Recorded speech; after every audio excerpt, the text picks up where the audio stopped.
सम्माननीय सभामुख महोदय, मेरो भाग्य पनि अचम्मको छ। म एकपटक पार्टी सभापति पनि नरहेको, पार्टी सदस्य पनि नरहेको, उप प्रधानमन्त्री पनि नरहेको, गृहमन्त्री पनि नरहेको, सांसद पनि नरहेको र नागरिक समेत नरहेर जिरोमा पुगिसकेको मान्छे हुँ। म त्यो जिरोबाट फेरि खरानी टकटकाउँदै फेरि यो सम्मानित सदनमा आएको मान्छे हुँ।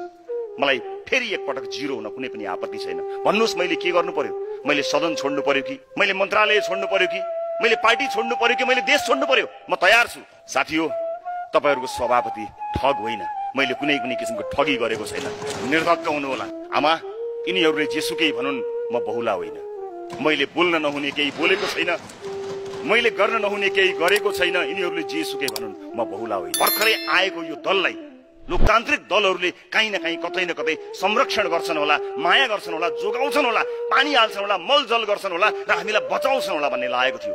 तर यहाँ त निमोट्ने प्रयास भयो सभामुख महोदय। निमोट्नु पर्ने गरी राष्ट्रपाले गल्ती गरेको छैन। मैले त्यस्तो अपराध गरेको छैन। मैले ऋण लिएको भए मेरो बैंकमा रहेको व्यक्तिगत खातामा रकम आउनु पर्ने हो, तर सहकारीको एक पैसा पनि मेरो खातामा आएको छैन। यो कुरा मैले सार्वजनिक रूपमा स्पष्ट पारिसकेको छु। तर एउटा व्यक्तिलाई खुइल्याउने, एउटा व्यक्तिलाई अपमानित गर्ने, सदनमा बोल्न नदिने, माथि जान नदिने, अनि बोल्न पनि नदिएको मान्छेलाई किन डराएको, छानबिनसँग किन डराएको, किन भागेको भनेर ललकारिरहने, सदनबाट मात्र पनि होइन सडकबाट पनि निरन्तर ललकारिरहने, अनि समस्याको समाधान गर्नको निमित्त चाहिँ कहीँ कतै केही पनि प्रयास नगर्नुले के स्पष्ट पार्छ भने व्यक्ति केन्द्रित र भर्खरै आएको एउटा राजनीतिक दल र भर्खरै उदाएको नेतामाथि यति ठूलो इतिहास बोकेको राजनीतिक दलले गरेको यो राजनीतिक दमन होइन र? यो राजनीतिक दादागिरी होइन र?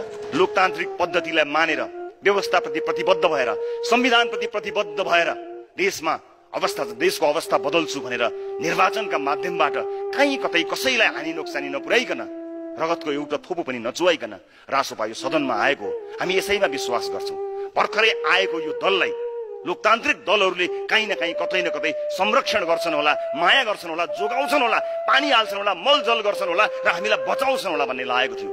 तर यहाँ त निमोट्ने प्रयास भयो सभामुख महोदय। निमोट्नु पर्ने गरी राष्ट्रपाले गल्ती गरेको छैन। मैले त्यस्तो अपराध गरेको छैन। म जोगाउनुस् भन्दिनँ। साथी हो, तपाईहरुको सभापति ठग होइन। मैले कुनै पनि किसिमको ठगी गरेको छैन।